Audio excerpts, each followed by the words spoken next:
Friends, if you're looking for real old school laughs, you're in for a treat because we've got them right here. Flip City Magazine. Remember Mad Magazine? Then it went woke? Well, don't worry. Flip City has no chance of going woke. That's right. 4 times a year, you'll get an actual printed magazine full of jokes, stories, comics, and more, all about today's pop culture, entertainment, and woke politics. Flip City takes terrible entertainment trends we love to hate with hilarious parodies of Lord of the Rings, Stranger Things, The Walking Dead, Star Trek, Hunters, and more. Trust me when I say there is nothing else like Flip City on the market. So subscribe today. It will be delivered in print, or you can even get it digitally if you're one of those wacky Zoomers. Either way, follow our link and sign up today, and if you put in midnight, you get an extra 10% off. Check out Flip City Magazine today.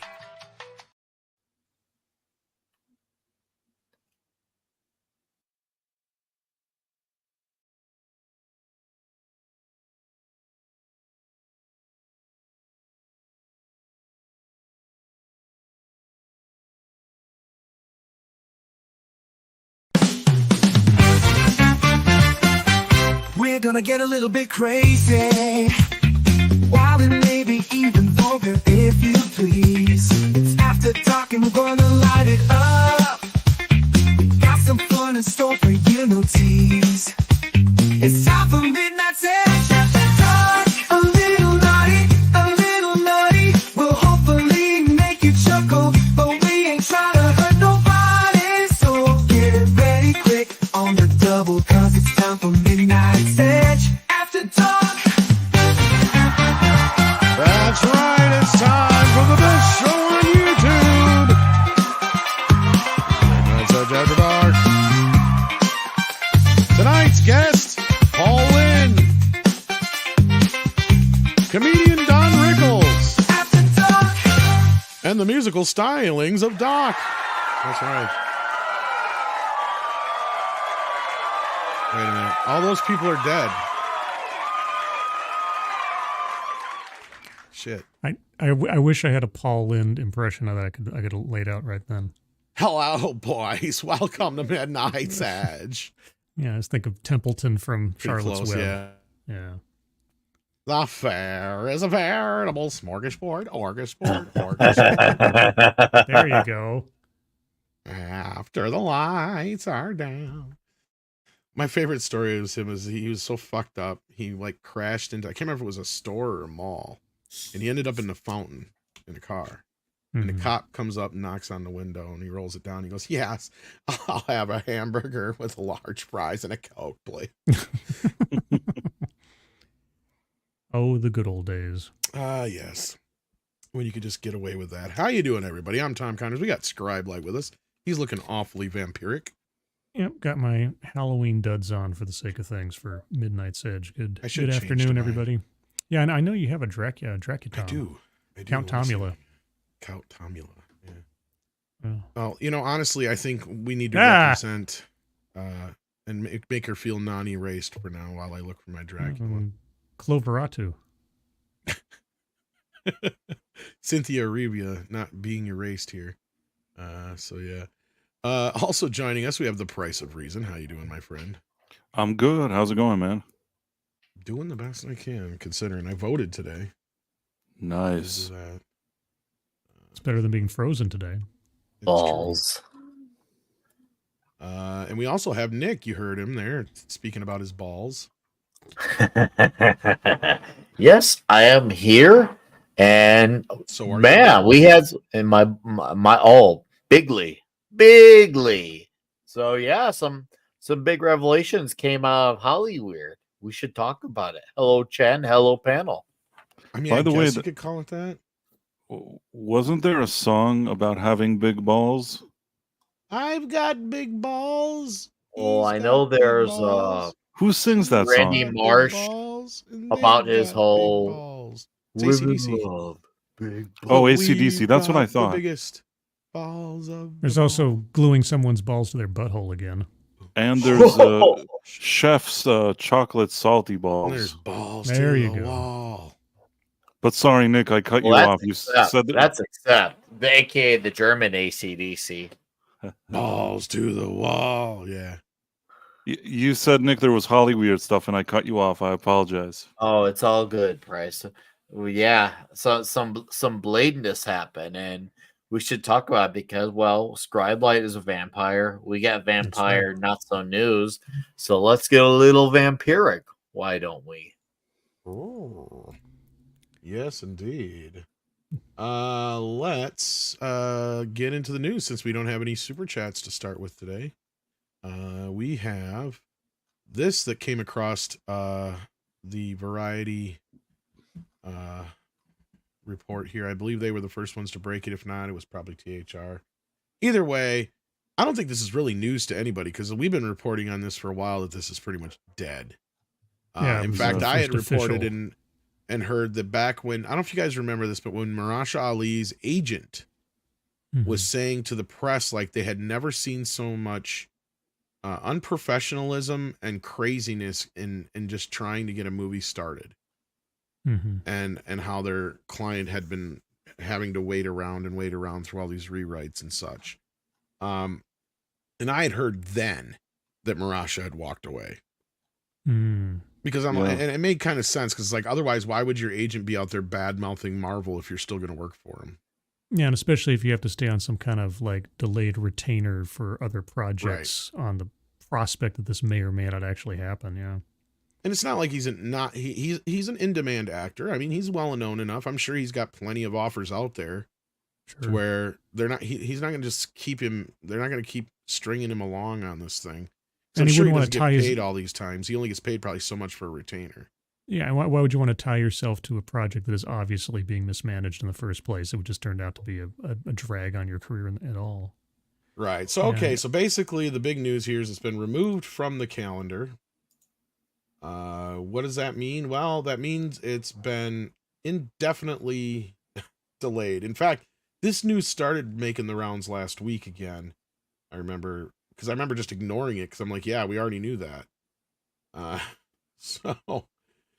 I wonder to myself if that line from Wesley Snipes in that movie in Deadpool versus Wolverine is already with the understanding that that movie is not going to get made. If it wasn't, it definitely didn't help. And I don't know if it was so much what he said as it was the reaction by Deadpool afterwards. Right. Yeah. But I mean, especially and Ryan Reynolds basically promoting the idea that Wesley Snipes should be brought back. Yeah, I would like that better. If you had like an old man Blade, I would see that over Mahershala Ali. I mean, nothing personal against the actor, but I don't know if I should say it.Uld I say what I think? Here? Nah. How dare you? Fuck Mahershala Ali. Uh-oh. I mean, not personally. I don't give a shit. Like, he can do whatever he wants, but like, he's not Blade. It's fine that he got upset, and it's fine that they blew it and didn't know what they were doing. Not that I know that they're going to hire anybody competent now, but if there was one final movie with an older Wesley Snipes Blade or something, I don't know. Now, I know he's not supposed to get older, but you know what? Think of something, or I don't know. Well, he's half human, so I think he can age. He can age, yeah. Screw it. See, we were talking about this the other day. I have absolutely no problem with them recasting these characters. In fact, they should. Blade had 3 bites at the apple plus a cameo. I mean, Snipes is Blade. So I'm fine with that. The thing I'm actually I think about more about this is that I'm glad this film is effectively DOA, because one of the most frustrating things I love Marvel occult horror. When some of the stuff in Marvel occult horror is actually really good, and if they do it right, it could be really, really scary and actually mature. Dracula. Look no further, man. That's something. Hey, I've got issues of the '90s series, crossover series called The Midnight Suns, where they had the Morbius. They have Morbius #1, the Darkhold Redeemers. They had Johnny Blaze and Ghost Rider, and there's such a wealth of things they could be diving into on their occult horror side. But so far, the best occult horror from Marvel that I've seen has been the version of Ghost Rider they brought out for Agents of S.H.I.E.L.D., which was great, and then Werewolf by Night. Everything else that they've attempted recently, from Agatha all along and WandaVision and Doctor Strange even, I mean, it's been really disappointing. And so if they can't make this work, if they can't make Blade work, which is such a simple fundamental concept. Well, it's a then layup, yeah. I'm really glad they're not starting off with a bad Blade, because that would just be get the guy who did Werewolf by Night to make Blade. For what is stopping them? That Werewolf by Night was great. And honestly, looking at it from this perspective too, and this is where I don't know if you guys remember me reporting this or not, but when this whole thing went down, it was a matter of like a day or so in between where I was reporting that I was getting word from my old writing partner, because he might be on he was looking at possibly being on the team had Wesley Snipes signed on to Blade, because they were looking at working with Wesley for the MCU Blade, but what I kept being told was it was something about Blade's daughter and they wanted him in more of a Whistler role, or the Whistler role. I couldn't remember which it was now or how it was worded. And they kept hitting a brick wall with that and Wesley Snipes, and basically Wesley walked away. And that's when my buddy's like, it's done, it's over, Wesley walked.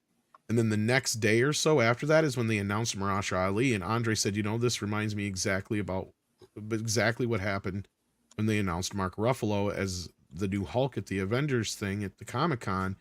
He got a phone call from Marvel saying, if there's a limo out front of your house tomorrow, you're the new Hulk. Mm-hmm. Because they were trying to work shit out with Edward Norton. It just wasn't looking good, though. Right. And this looked exactly like that. But that was already almost 5 years ago here. Right? Because you guys got to remember, this movie was announced and it's been 2019. It was San Diego Comic-Con 2019, because they did the initial Phase 4 announcements. And as they did that, then they announced Mahershala Ali was going to be Blade as well. And that's where they're also trying to plant the seeds of trying to say the X-Men were going to be called the mutants. They didn't say those words, but they said mutants were coming. I remember that day thinking, okay, which I think they backed off of that, but oh God, they totally but no, and I think the thing that always stuck out to me is odd is like, why did you hire Mahershala Ali, a guy who's not that much younger than Wesley Snipes? Mm-hmm. Because the whole plan all along was to pass the baton off to Blade's daughter. That's why, and that's something that always seemed to be the mainstay of this whole thing, and really kind of helped solidify what I've been hearing is probable, if not most likely. And now they've hit this again where it's like, okay, honestly, after the Deadpool and Wolverine thing, I guarantee you after the reaction they got to that if they didn't think about it for 2 seconds, then what the fuck are you thinking, Disney? Because the reaction to that was, we want at least one more Blade movie. And if not, Wesley is in more than enough decent shape to do it again. His only regret was he said he wasn't in good enough shape because he didn't get enough time to get back into the gym. Here's why it's not going to happen because of Deadpool, is because Kevin Feige and everybody at the top brass of Marvel and Disney do not want Ryan Reynolds dictating to them their production decisions. Even by extension. Even by extension. I can see where you're coming from, yeah. Yeah, because I mean, if they didn't even want to make Wolverine Deadpool to begin with, they were forced into it by Chapek. Yeah, that was a Chapek move, and so now that Iger's back into control of it, they'll accept all the money they got from Deadpool and Wolverine, but they don't want Ryan Reynolds de facto taking over Marvel Studios. Well, and they kind of screwed themselves because they were at a point. Had they done this 5 years ago with Snipes, they probably could have got him for half the price it's going to end up costing them now, because he knows all the powers in his corner. Sure. Right. See, because it doesn't matter. See, Feige, here's one thing I think that it's kind of there's still a possibility, is because Feige is one of the few people in Hollywood who's been able to say, you know what, I fucked up. Regardless of whether or not he took complete responsible for everything, or he won't admit necessarily what's wrong with everything, he has come out and said Marvel has made mistakes. And he's the only one of any of these franchises or anything like that that's admitting, at least, that they've made some mistakes. You don't see Lucasfilm doing that. You don't even see, Paramount or anybody else doing that. I like Thrice putting on his little Dracula outfit there. You need to add a couple of little static. Too small. Shit. Yeah, you need to add a couple of static fangs to your mouth, and then you'd be set. That's probably his next plan, but okay. Now he's hiding because we embarrassed him. He's like, funny. You just stretch that out a little bit, yeah. Raise up your avatar and stretch out the Dracula suit to compensate, maybe then. Anyway. No, because, to be honest, Blade is not something that should cost you $20 thousand No. billion How dollars much? to make. How much of the first one? I mean, in comparable money, how much did the first one take to make, and then also ramp up and film? Like what, 6 months or something? Well, that's the thing is, by the time you get to the third film, I think Wesley Snipes was half the budget. Yeah. and the quality had gone. The first one was downhill. $45 million budget, and it made $131 million. Yeah, That's $1998. and it's not a complicated story to do, really. I mean, No. I getting caught up in the whole. Yeah, I mean, they went. And through how honestly, many, I'd say that's a bit over budgeted. well, could They be. need to make it a Blade movie that focuses on Blade. No Blade's daughter. Don't make even a son. Even make it about Blade. It could be after the passing of Whistler. It could play off of that as a thing, since we did lose Chris Christopherson. Rather than just recast the role, and it made sense. I mean, Chris Christopherson was really old, so why not just say Whistler as well? It could be an exception to the rule of just not playing the recasting of Whistler and have him go after one last mission of vampires. And it could just be about Blade. If they want to have, vague nods to the greater Marvel universe, sure, fine. But make it about Blade and only about him. And make the story centered around him. No bait and switch. No trying to change who the character is. No reimagining. Just give us Blade being awesome badass. You don't even need to think out the story that much. You could get a pretty good writer. Doesn't have to be great. A pretty good writer to come up with a decent idea. As long as they get the execution down with the action and the badassery, it will rival Deadpool Wolverine. You know what? I'm looking at this right now with the box office compared to the budget, because I'm surprised the box office for Blade 2 and 3 did not go down that much. Mm-hmm. They stayed pretty high. So each one of these films averaged around $300 million with inflation. That's nothing to sneeze at.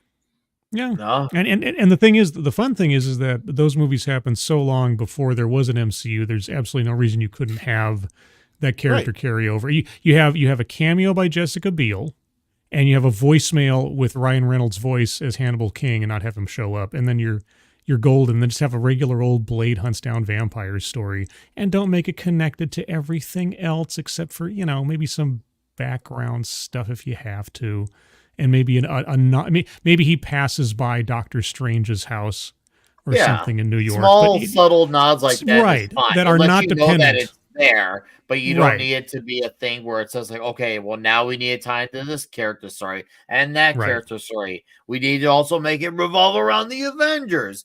No, make it Blade's story. I mean, the first Iron Man movie is a great example. There were nods to the greater Marvel U, but it was still Iron Man's story through and through. Yeah. Well, that rhymed. Very good. You're a poet. I was trying to do that. I don't know. Are the super chats working or not? What the fuck? I don't know. Let me try to. Somebody throw some money Tom's way and see what happens. Yeah. I'm just curious because all of a sudden it's like nothing. So I don't know. It's weird. Price is looking really dapper. He is. Mm-hmm. He's gonna suck. Yeah. Now I'm a vampire. Ooh, yeah. Each one of these movies, I'm looking at this though. It's kind of funny because the first one was 45, second one was 55, third one was 63. Mm-hmm. Right. And if I remember right, I think Wesley Snipes got, and I wasn't kidding when I said he was like half the budget, because I think he got paid like $30 million. I think it was for the third Blade one. 3. Yeah. He got paid a shit ton. Yeah. Because he really looked like he wanted to be there from all the stories we heard in the background. Oh, he didn't want to, but yeah. No. Oh, super chats are working. Oh, there we go. Thanks, guys. Okay. So they are working. I just wanted to make sure. And nobody had said they weren't working. So I guess, but we'll get to those in just a moment. But yeah, so, yeah, I mean, nobody is surprised by this. This is a good idea to just cut your losses now, start from scratch, or if not, I didn't understand why you wouldn't want to go with a younger actor. Like I brought up John Boyega as an example, but anybody for that matter. Well, yeah, but like you said, the plan was to make Blade the dad, not Blade the warrior. That's the problem. I'm curious to know, and we might never find out, is that how much money went into all the last 5 years of pre-production on this without an actual product? At least a few rewrites. So you're looking at a few directors. I don't know. Script's not here to tell me what the minimum is on that anymore. I know it used to be. Yeah, like that might be a question for the $25,000. Midnight's Edge in the morning crew. When it used to be like $25,000 for something like that, but I don't know if the price went up or not. Okay. And table that one That's like for the morning average, show. I think. Yeah. Next time you have script on, find out what the cycle might have been for 5 years of rewrites and pre-production and art. I think we were everything at like else. 6 rewrites. Let's just do some fuzzy math at $25K a time. Right there's already a couple $100,000 plus whatever retainers they did pay Marash Ali and any other actors. So I'm sure they didn't get their full amount they were supposed to make because they didn't make the movie yet, but I'm sure they had to No. pay them some sort of retainer so they wouldn't take other work in the meantime. Right. So, yeah. And I wonder how much Ali made being on retainer all this time for I on have the waiting. no idea. Yeah. But I'm sure he got a free signing money. bonus and some other stuff. Yeah. But yeah. But also But having to like it's detrimental to his career, and that's what Right. the agent was talking about. Is like, Yeah. he's sitting there, and he's in the prime of his career right now, and you got him just sitting around waiting to shoot a movie that ain't gonna happen. Yeah, and he's turning down other jobs and having to postpone things and God knows what else. But The anyway. timing of that Mahershala Ali announcement was the perfect timing. Endgame had just came out, fresh off of people's minds. The MCU is at the, I guess you could say, the peak of where it could be in terms of its cultural relevance. And they had the timing, even though I was still kind of weirded out that they didn't try to get Wesley Snipes back. I thought, okay, whatever, let's see how this goes. And well, here we are 5 years later, and halfway through those 5 years, we had a Deadpool and Wolverine movie that was announced, and they managed to get Wesley Snipes in for a small part.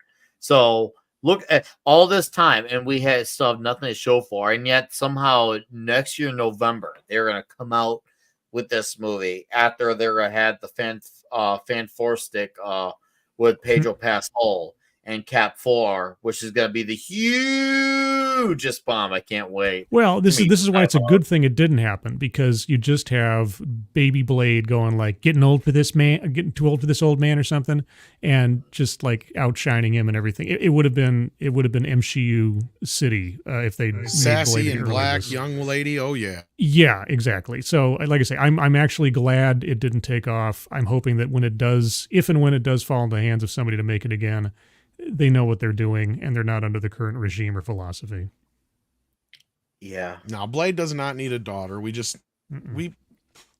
Blade has never really been all that explored. Yes, I know there was a TV show. Yes, I know he's been a few times in animated, but I mean, and even those things were not really about trying to expand his backstory. Not every character needs to have an expanded story. Just have the character live in the present day, do their deed, and peace out after that. Like, his backstory is pretty simple. That's all you need to know. His mom got bit by a vampire when she went in labor, and that's it. He's half vampire. And that's minimal all you details. fucking know. That's minimal details. Just his dad went out for cigarettes, and that's it. You know, there you go. Blade's origin story. If you really wanted to tweak it a little bit, I suppose you could say, yeah, his dad was a vampire, but whatever. So that's just going too far. I think it works as is. As it is in the movie.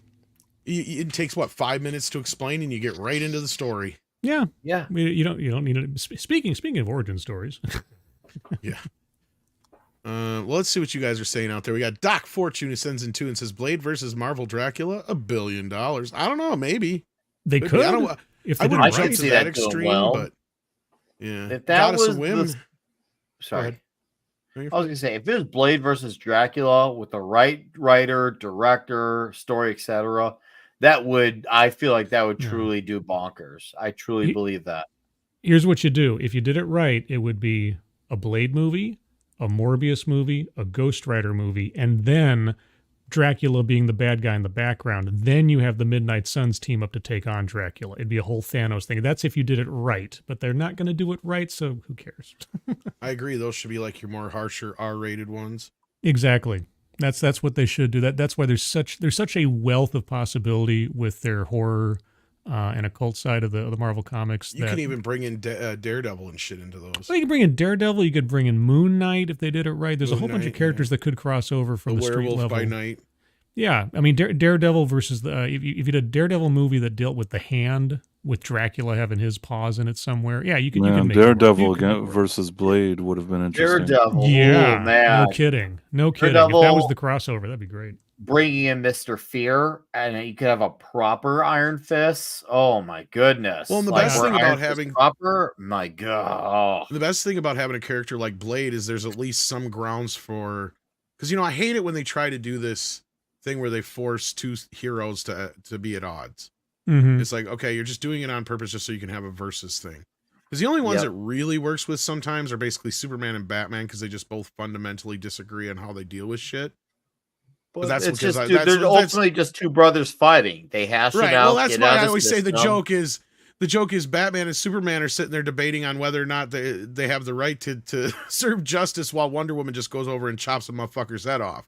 So like, Well, that's why Daredevil versus Punisher works so well too, is because Yeah. they're like just on the line of being one or just the on other. the line Yeah. and of one or the other. And the same thing with like Blade, because like he's a vampire for fuck's sake. I mean, at first, unless you know anything about him, you would just see him as a vampire. So, Right. yeah, sorry, Ghost Nick, Rider you were gonna versus say Blade. something there. I'm sorry. No. I'm good. I'm good. What else were you gonna say though? I got nothing. It might have been okay. someone else. Okay, Goddess of Whim sends us in a little Shiba dog shaking his bootay. Thank you for that. I think he's farting hearts. Mhm. He is indeed. That's what I say. And then we've got Goddess of Whim again sending in $5. It says, I can't wait to see Timothy Chalamet's Blade. Wait, that would be wrong, huh? I know that would break their little minds. The only way that would trump that is if he's gay Blade. No. Timothy Oh. Chalamet is Pocket Knife, not Blade. Oh. You know, like 5 years ago or something, before people were thinking about Timothy Chalamet and Zendaya, I did a poster for The Witches of Eastwick, and in my poster was like a mock poster for what Hollywood remake would make it, and it was Timothy Chalamet in the Jack Nicholson role, and I think it was like Zendaya in the Cher role, and I did a whole poster. Also, I added a few other ladies to it, and people were saying like, this is the worst thing ever. This is the worst thing ever. And today, I wouldn't be surprised if they actually made that movie. Oh, please, yeah. No. You know what'd be funny is if they'd probably do it with Adam Sandler in the Jack Nicholson. Oh God. I'm the devil. Jibbity-doo. Little Nicky returns. If they I'm wanted to, pregnant.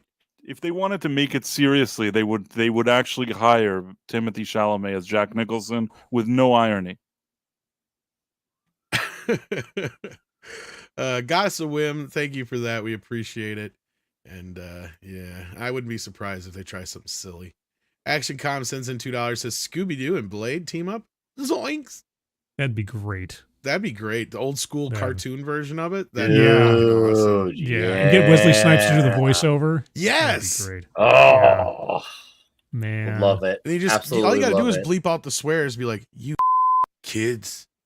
Yeah. Oh, exactly. dude, that'd be even better. Cause like Scooby could be like, "What's she saying?" And she's like, Fred "Oh, be don't like- mind him. He's just saying jibber jabber." The We've been really through enough good. of these cases. We know there's no such thing as vampires. Yeah, the really good thing is when they find the vampire and Blade's about to kill him, they unmask him. And they're like, he wasn't a real vampire, Blade. And then Blade grabs the guy by the neck, turns him around and says, he's a familiar. And then they find the real vampire underneath the theme park, you know? Well, I like Maybe it. or the joke could be the whole time that Blade thinks he's a vampire and it turns out he's not. Because that's the thing they keep fighting about. That's what I was saying is like, I like that twist because he keeps saying like, because the kids are all like, every time we do one of these things, it just turns out to be some asshole in a mask. Yeah. Blade's like, you're going to have a wake up call. And then at the end, he's like, you kids are right. Shit. I almost killed an innocent man.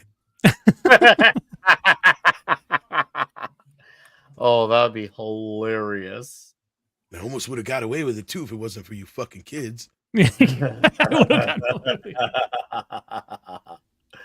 Oh, Anyway. that's good. Lost for Words has been here for 32 months. Thank you for that. And Hey. Tim Hayes, 3-year anniversary. Damn. Thank you for that. We appreciate that. Indeed. So I like how Price is looking there. Yeah. You get some fangs on him now. It'll be fine. This is the most significant change that I've ever gone through. That's great. What is on your chest though? What is that? I'm not sure. Amulet. It's an Yeah. It's evil like- vampire It's like amulet. or buried something. into his chest though. Yeah, it's like the Iron Man vampire. I The Iron guess. Man vampire. I'll take that. Yeah. Iron Pyre. Daryl Brewer's been here Fire. for 39 months and Goddess of Women's been here for 42 months and now she knows Whoa. everything. Damn. That's the answer to everything. So It there you is. go. You have that going for you. So anything else to say about Blade, gentlemen, before we move on? Nah. And Nick's been here for 33 months. Whoa. Meow. Whoa. You need some fangs, though. I agree. I think somebody said that in the chat.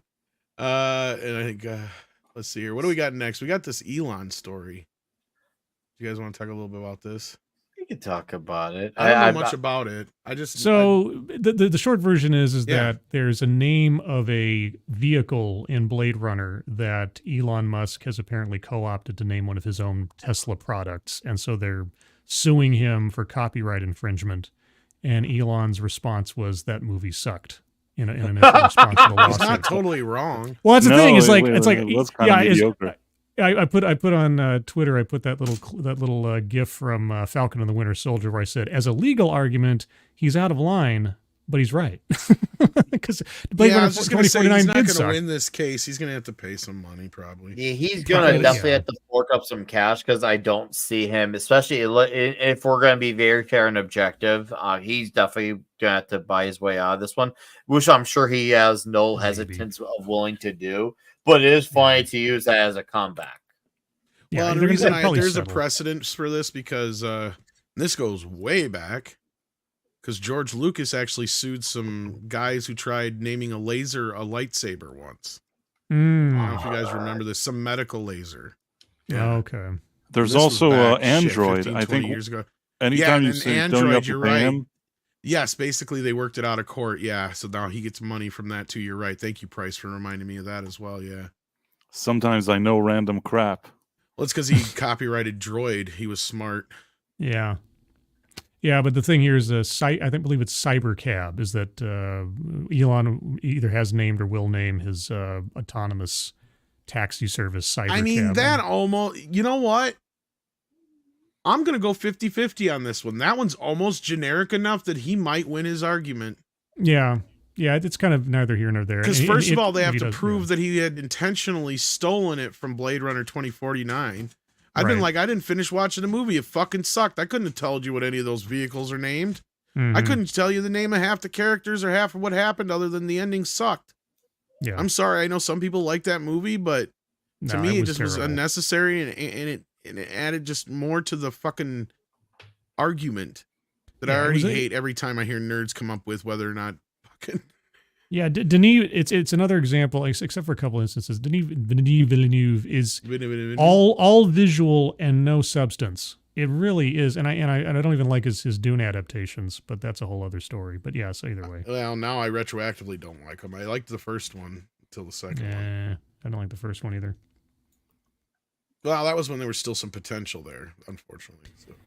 I'm ruined, as I said before. I'm ruined by the 2000 Sci-Fi Channel miniseries, which did the story and the characters much more justice. That's the problem I have too, because you got the same. Actually, Denny had taken, I think, more time than what those miniseries had, and he's done less with it and more money, and it just not even as fun. But yeah, Cybercab. I mean, that's pretty generic.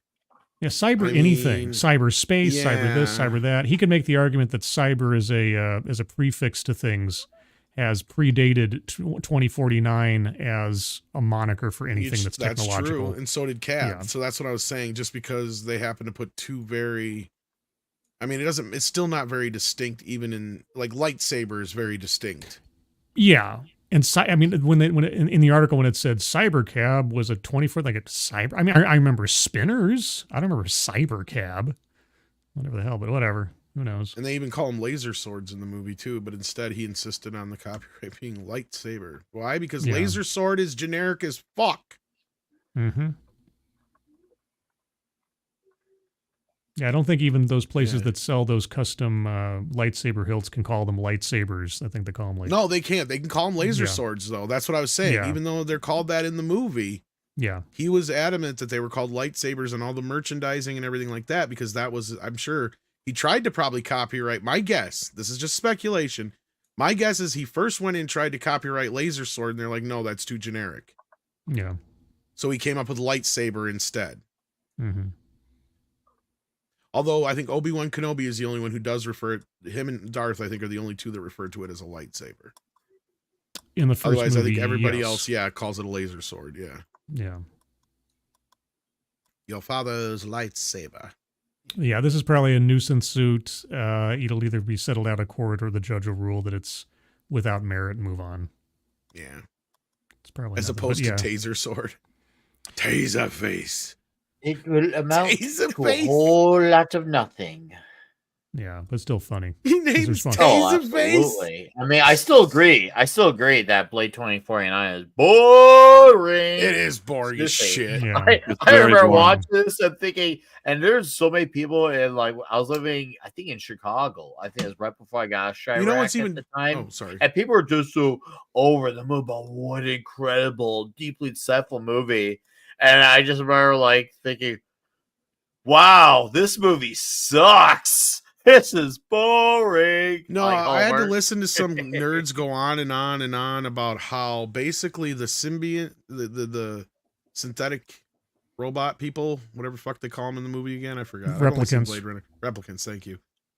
They have been replicated so much like humans now that's the whole point, is that they have basically become human. And I'm like, well, then they're human. Yeah, they're so close to human now. They're basically humans, and then so there's no such thing as a replicant anymore. Okay. Yeah, that's kind of what their argument was, and I'm just like, so what the fuck is the point of the movie then? At least the first movie leaves you with this ambiguousness of, wait a minute, is he a replicant? Is he not a replicant? There's just cloning people now. It's like, okay, and Yeah, that's basically what it is. It's a clone. Yeah, like at that Yeah. point. So if it's a synthetic human, it's still a human, right? Like it doesn't. yes, Because, like, that's what I guess the whole point of the movie is. And I'm just sitting here going, well, that's fucking stupid. Because I watched it and I'm just like, eh. Visually, it was stunning. boring. It looked and felt a lot like the original. Okay. And that's what I like about the original, if I like anything, is that it's visually stunning. The story is kind of, I like the noir aspect, but it almost feels like Ridley Yeah, but- Scott had no fucking clue what the fuck Tom, movie he was making. So, a lot of movies in the last 8, 9, 10 years have looked good, but when you actually watch and sit down and pay attention to what goes on, are not good. And that's the thing. And I feel like the visually stunning thing, I feel like it's definitely cheapening these movies, not in the sense of how it looks visually, but how people are just looking at how the movie looks and not judging it for what the meat on the bone is. It's that whole style and substancing, as Mecha J and mentioned. I'm not trying to dump on anybody who likes Blade Runner. I totally understand why people love Blade Runner. It just I like never the was first my one. thing. Yeah, I like first the one's first. great. I Even think the the first original, one's great. even the original one is a bit slow, and I feel like It's people very get very pretentious. excited about it, but there's something that it's missing. I've always felt that it's a good movie, and I have respect for it, but there's some element about it that feels like it's missing something to really get me excited. Maybe it's a bit slow. I don't really know what it is, but I think the problem with it, Price, and this is my assessment, is that it meanders too much to not give you an answer at the end. Well, it plays out more like a novel than it does a movie. I think that's a is the thing. problem. And for some people, it's a problem. For other people, they can appreciate Nah, the and I sort get of it. But ambiguity when you got to 5 it. versions of the movie, I think that Yeah, that proves doesn't my help. point. That doesn't help. The thing about the new one and a lot of movies, like Nick was saying, someone producing these things fell in love with the concept art. It's sort of like, wow, that game's got great graphics, but the gameplay sucks. Yeah, it's Right. just that's. And yeah, again, people I'm not trying yeah. to dump on anybody who likes it, because I like No, my no. things too. No, But it's to just me that we're personally, I we're watched right. That's all. Blade Runner at a point where I was like, okay, this is supposed to be this mind-blowing fucking movie. And I Mhm. watched it and I was like, okay, I get it. I just think it's rather pretentious and pretty to look at, but there's very little Yeah. substance here. Yeah. Like, it felt like he had very little of a story, and what story he did have, he wasn't even really sure on. And then I was like, okay, I'm going to give it a second shot. Because at that point, I think the only version you could get anywhere was what was called the quote unquote director's cut. Mm-hmm. Because I'd saw it on VHS initially. And then it was one of the first DVDs I rented, because it was one of the first DVDs that Warner had dropped. But again, the director's cut. So I watched it again on I almost said Laserdisc, on DVD. And I'm like, okay, I get it a little bit more, I guess. I mean, as far as visually stunning, and the sound was a lot better than I'd experienced on the video. So that part I got a lot more out of, especially the special effect factor of it. and clearly the inspiration that it had that it had from anime and then led into inspiring anime. At that point, I totally got. But other than that, I just felt like it was a whole lot of nothing there underneath the surface of this very pretty wrapping. It's a very scatterbrained story that's trying to do too many things. And again, when you've got the writer, the director, and the actor all saying three different things as far as what the movie means and what the ending is, I think that's fundamentally a problem. So as a movie, I think it fails on the level story-wise. But I think it has enough going for it that I understand why it's an important film overall. It was far more significant as a world building vehicle than it was a storytelling vehicle, I guess, if you want to look at it that way. Because the world and the setting it establishes is just so rich and dense. It is like its own little Star Wars in a way, as just sort of like establishing this world where all these things are happening. I mean, the story itself is aside from the question of, is Deckard a replicant, it's kind of a basic sort of chase me, catch me noir murder mystery kind of deal. And so it's a very, very basic story, but yeah, like you say, it has this very, opulent surrounding that makes it very attractive and visually stunning. I think the one thing that holds it back, and this is a very small thing, is that they set it on a specific year when it's taking place, which for the sake of like dating it and sort of if it just said this happens in the future, a lot of people will be able to extend their imaginations a bit further than that. But I've always found that as a little bit of a problem. But other than that, no, and I don't want to just sit here and wax about Blade Runner all damn. No, it's fine either. No, but I mean the sequel at the end of the day, I think. It has its fans. It has its detractors. As far as this case goes, though, at first, when you first told me about it, I was like, oh, no, he's going to lose just because of all the stuff that's happened in the past. Yeah. But I don't know. Maybe he might have a case here, being that Cybercab is pretty fucking generic. Yeah, and you'd have to prove that Cybercab was some super duper well-known concept from the movie specifically, that there's been no instances of it or anything like it being said in the past. It's not like the Batmobile. Right. It's not unique enough of a notion that I think they can successfly claim copyright on it. I couldn't have told you that the cabs were called Cybercabs. Exactly. Yeah, it's not like Lightsaber. It's not like I know the cab in Death Star or something. I know it's Johnny Cab in yeah. Yeah.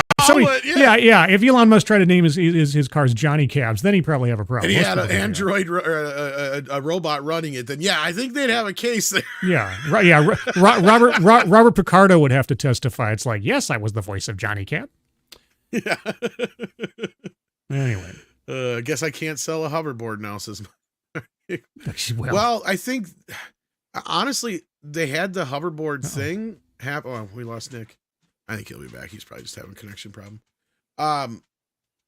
There is a company that does they use the hoverboard name, and I don't think they had to pay anything for it. I just think that Universal and Zemeckis and all them just didn't care. Could be. Universal isn't nearly as litigious as the rest of the companies out there. Like they have been, like I remember this story when the whole Spider-Man gravestone thing was happening. Oh right. We had found out that Universal, not only do they not care if like daycare centers and other stores and other places use Minions, but if they find out, especially daycares that use Minions, they'll send them a package of like Minion like wall posters and other things they can put up and stuff. Yeah, see, that's good, just sort of being a good neighbor kind of thing. Well, it's just good business, right? It's free advertising. Yeah, free advertising, good PR, and it's completely harmless. Welcome back, Nick. Hello, I'm back. I slipped out and I slid back in. Ew. You're known for doing that. Oh yeah, I have a way at the guy. He's a slippery fellow. Oh. So yeah, anything else to say about this Elon Blade Runner case? I think it's pretty much we'll have to wait and find out, but I don't know, it might be interesting. He might have a case there. I have a surprise for you, Tom. What's that? Ooh. I don't know why I think you'll enjoy this, and it just, when we were talking about Timothée Chalamet before, it suddenly I thought of this, so I found a little clip, and I think that if I show this to you, It's me at New York Comic Con. It's a 50-second clip, Sure. and I think you're gonna like it. Let's see it. Are you up for it? Sure. Slide it in. If you got it, let's go. Okay. That's what And I it's said. only 50 seconds, so even if it's like Yeah, something no. terrible. Nah, I don't get. No, that's fine, bro. We only got like 1 or 2 more stories left. Oh, give me your story. Now, of course, I'm trying to find this. Oh. Okay, let me see where I saved it. No, it was on the desktop. Okay. It should be on the Price desktop. of reason, not price of preparation. That's good. Okay, I think I can find it. Hold on. Okay.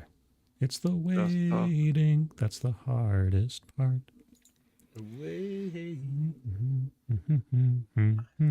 Okay, I There's found it. three vampires and a number just sitting around. Okay, give me a second. Blood. Okay. I know this doesn't look good, but this is gonna happen. Okay, I found it. I Okay. found it. All right. The Now I'm suspense gonna is killing share it. me. I'm on the edge of my seat. Okay. gonna I fall hope off. everybody's ready. And if I hope people enjoy this. I hope the sound is okay. I tried to enhance it. I don't know if it will work, but here you go. This is me at New York Comic Con. Peter Cooper. You're an artist for you did Spy versus Spy? I still do. Oh my God. Still exists? It does. I thought Mad Magazine was done. Where's the latest issue? Because he studied it. Well, that's good to know. How many years have you been doing it? 28. 28. Okay, good. Well, that's good to know. I've always liked Spy versus Spy. You too. I'm surprised they haven't made a movie out of it. I know, it keeps on getting optioned and nothing happens, right? One day somebody's going to make a Spy versus Spy movie. Oh, yeah, definitely. It'll star Timothy Chalamet and Zendaya. Nice. Against each other, they'll talk about their feelings and cry a lot. Everything will be okay. Yes. That's the only way you can sell that movie these days. It's probably sorry that he's all in this lady. You have a nice day. Biggest Who's that You're not again? wrong. It's a guy who's drawn Spy versus Spy now for the last. Well, I know his 30 name. years. I can't remember his name. Oh, Cooper. He said his name was Peter Cooper or something like that. Peter I don't know. Cooper. Okay. Cooper Pooper. Because I used to have the Mad magazines way back in the late 80s, early 90s, and I don't think. he well, was I mean, I doing could have back then. told the price that Mad Magazine had come back, but it is so fucking woke now. Is it? Like, Yeah, they no, I even had- remembered you. They I even had remember. Weird Al come back in as a guest editor for like a month, and it still didn't help. Yeah, I keep telling you, Tom, that I go places and people get annoyed, and you thought that that's not true, but I'm telling you that it is true. I think he just didn't know how to answer that. I think he was laughing inside because he knew you were right. But here's where I think the woke mind virus has gotten so bad that, like, we didn't talk about this here, so maybe we can talk about it here. What's You know that? what? That's probably a better story than any of the other stories we got on the docket. Because I voted today. See, I got the little Mhm. thing there. So it's almost Oh, like you a got your gay Beverly club. Hills Cop shirt on. Yeah, while wearing my Yeah. Beverly Hills Cop shirt, no less. There you go. Yeah. So I don't know if you guys saw this Zachary Levi post. Because Oh, yeah. for those We who don't talked know what's about been last going on night with him. Comics to show. Yeah, I Show figured it as off. much, but we haven't talked about it here. So this is about 2 minutes. So real quick before we lose Scribe, I want to get your reaction to this too. Sure. So before you head out here, if you could. So yeah, Zachary Levi posted this, I believe, on his Insta ticker. Oh, and by the way, to Whoopi Goldberg and to Sonny and to all of the folks at The View,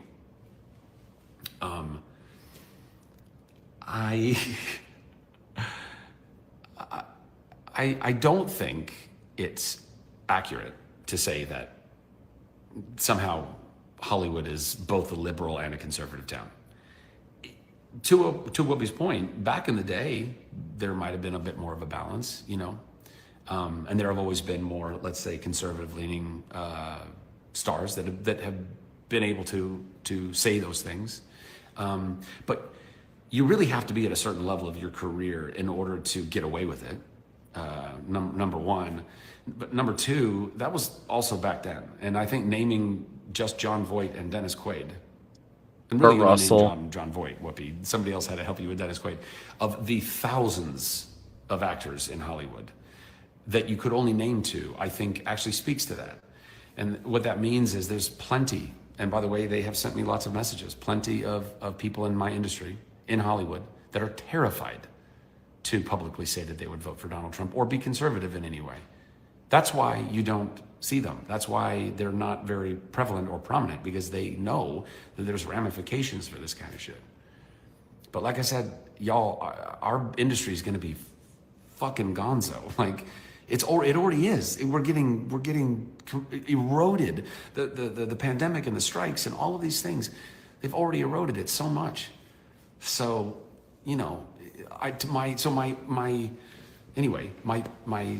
cry to all of you out there, you closeted conservatives, closeted Trump voters. He's asking you to come out of the closet. I don't, you know what I mean? Like, I do whatever you feel like you need to do. If you need to come out publicly and say it, if you feel like you still can't, then don't. You know, I would never pressure you to that. Well, this isn't even. But know that if what you're afraid of is somehow the backlash of an industry that's not going to exist very soon, then don't let that hold you back.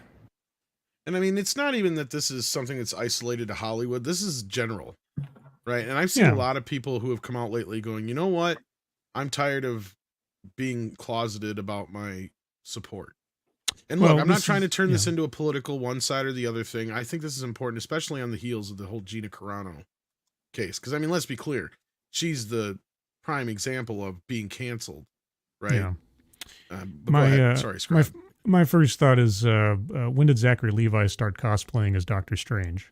Somebody said last night he'd make it. Now that you look at it, great Reed Richards, he'd have been a great Reed Richards. Well, I mean, him and John Krasinski are often, confused with one another. So I could see and the too. beard suits him. I think that actually he looks like more badass with a beard. Actually, yeah. But the thing is that he's not, again, like Tom said, this is literally nothing new. I had friends, so when all the social justice warrior Gamergate stuff was happening back in 2014, 2015, I had a couple of friends who were already working in the games industry. I'm talking like named companies that I could name, but I won't.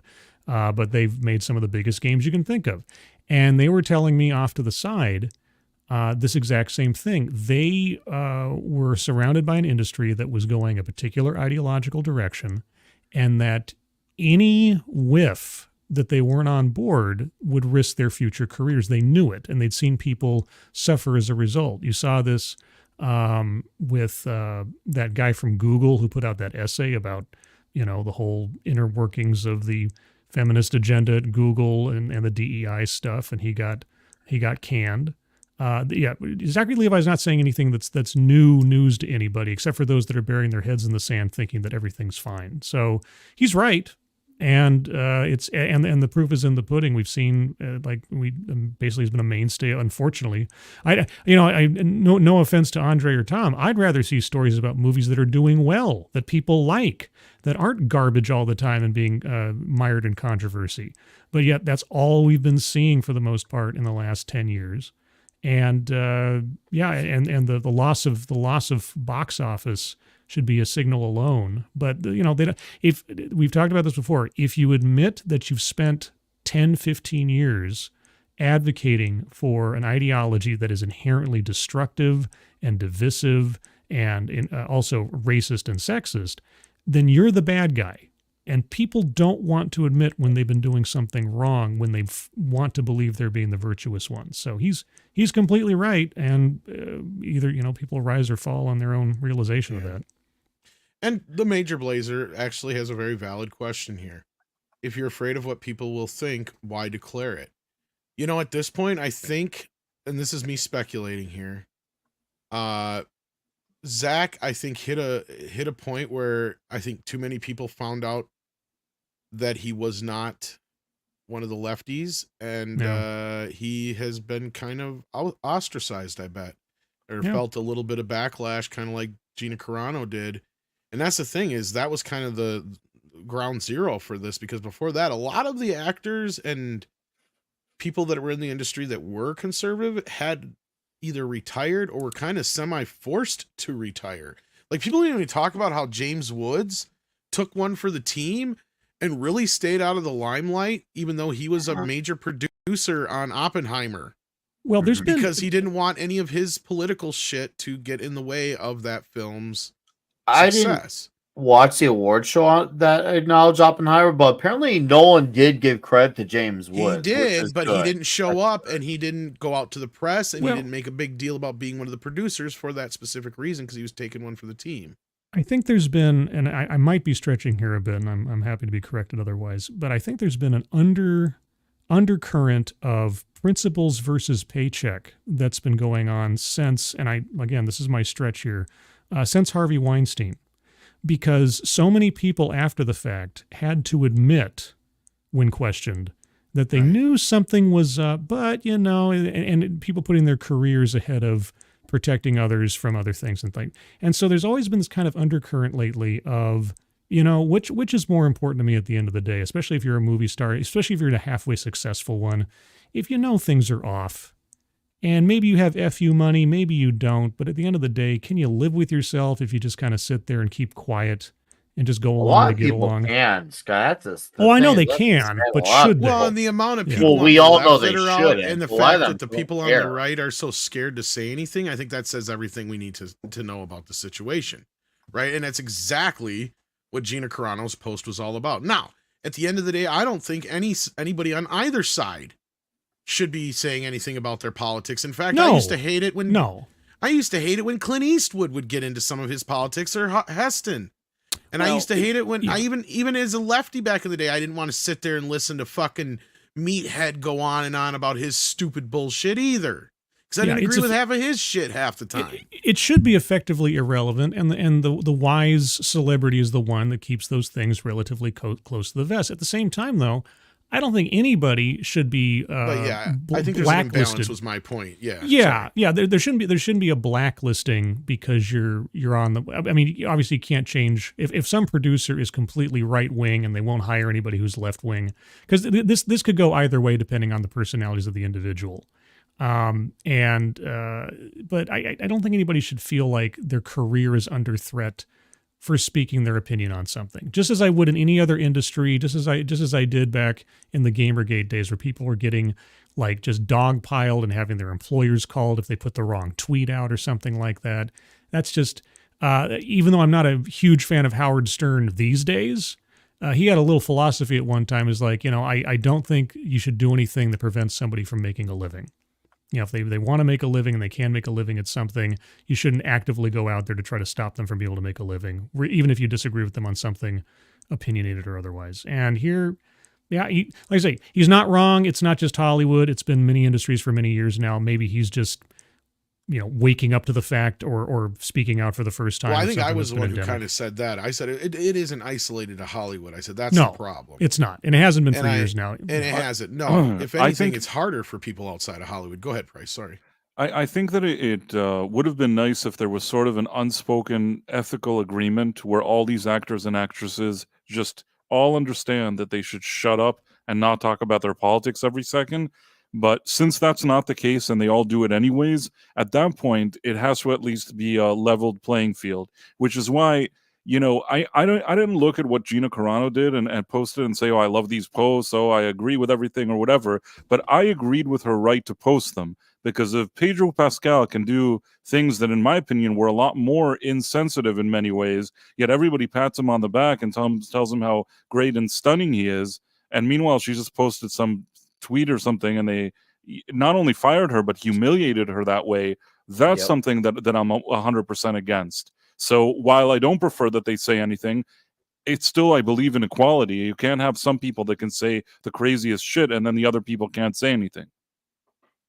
Yeah, I mean, at least. go ahead, Oh, sorry. but I was gonna say, no. Go ahead. when you look at the organization, I think I may even mention this last week, but I'll mention it just again because it's relevant. And maybe people don't know in the chat.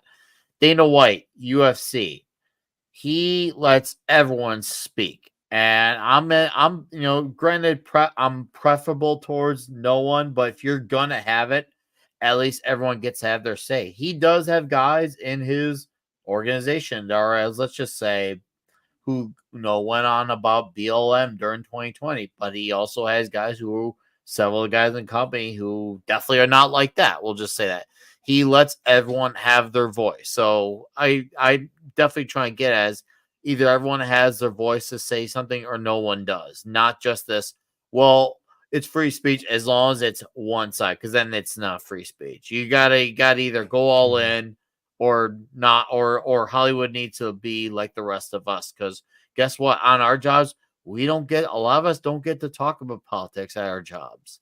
So yeah, and that's where I wanted to address this. Like, yeah, I get it, Major Blazer, and I'm not trying to single you out or anything, but we went off your question to begin with.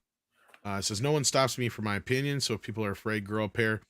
Normally, I'd agree with that assessment, but we are at a weird stage right now where we've seen teachers, doctors, cops, you name it, get fired for having the wrong political opinion out on Facebook, or posting or liking, even just liking a pro-Trump post or something. Carolyn. Look at what happened to Carolyn. Yeah, and that it's a little bit more high profile, but it's still like there's how many nameless, faceless people that have. I know people that have ran into issues. I know there was people that were part of this community who were worried about their identity being known because of they were worried about blowback from work. In fact, I know people who have lost their jobs and lost or been kicked out of schools and shit because of being on YouTube and speaking out. So trust me, it is not as easy as you think like it used to be.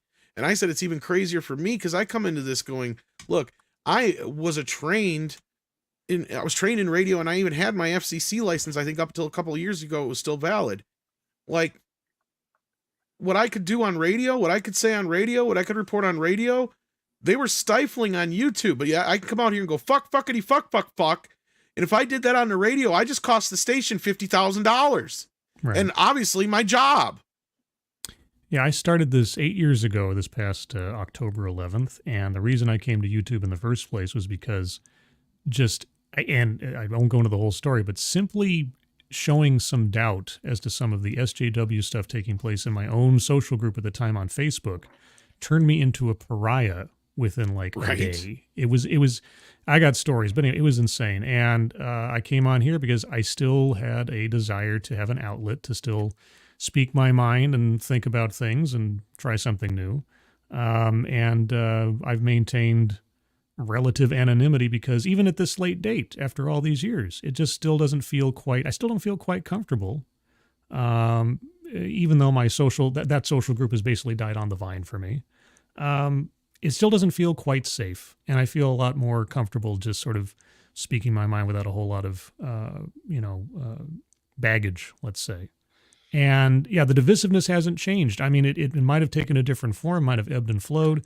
But like you said, people losing their jobs, getting effectively stalked or harassed out of their livelihoods or out of their sense of comfort simply for speaking their minds and being oppressed, actually oppressed by an unseen mob, was happening 8 years ago, is happening now. And I don't know what's going to fix it, but I hope we get back to a point of more civil discourse rather than uncivil destruction. But anyway, I got a split with that little outro. No, that's fine. So check out Light Scribe's channel. You got anything coming up you want to plug in the near future? Well, I don't know who Light Scribe is unless you like DVDR. That's got a good name, Light Scribe. That's actually light. I was thinking of the lights, like you got it mixed up with the stupid printer. toy. Yeah, the CD printer. Yeah, well, that's the thing. That's where I got my name. You stole the name from there, damn it. Well, yeah, no. See, that was the thing. That was the brand name of the drive. Right, little CD. They're going to sue you just like Elon. No. Well, yeah, but anyway, I was sitting there trying to make up my YouTube channel. That's not the first time I've done that either. Yeah, what should I call this thing? And I was looking over and I saw the brand name. I think I was like, well, just call it Scribe Light. No, that's fine. And so far, fingers crossed, knock Formica, it hasn't caused me any trouble yet. But anyway, so Thursday, 6 p.m. Pacific, 9 p.m. Eastern. I got my usual weekly series. Business? Light Scribe? I have no idea. I probably got bought up by somebody else, but I was gonna say that's probably why they don't give a shit.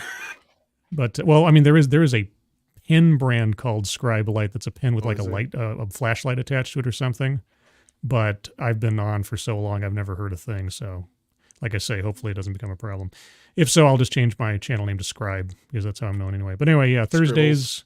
Scribbles or Scribe Scribbles. Thursday night, 6 p.m. Pacific, 9 p.m. Eastern, TED Excellence with off-brand TED Talks and TEDx Bingo. Yes, check out Scribe Light Yes, thank you, Tom. Thank you, Tom.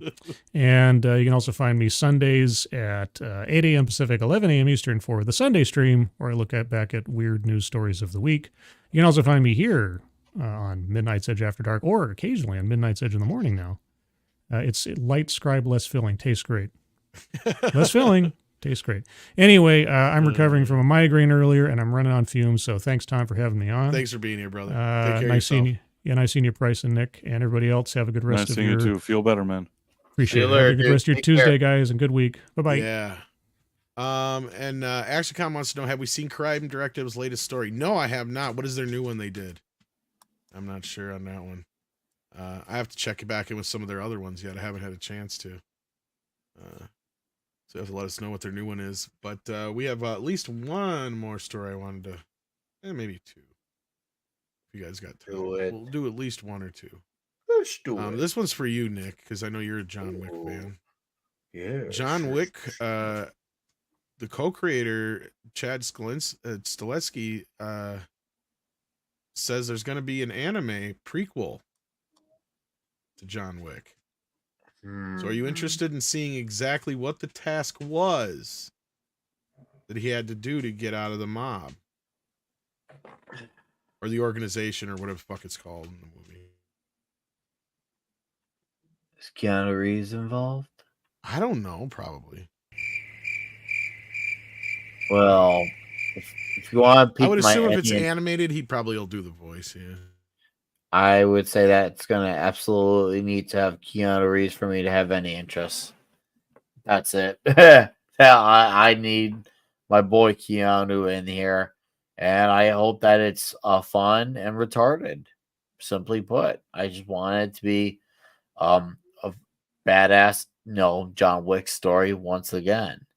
Soon they're like, what's it gonna be like when John Wick learned about the toothbrush that he used when he Lost his realized virginity. he needed to get out. I guess like this, the concept's kind of dumb, but if it's entertaining and fun, I'm okay.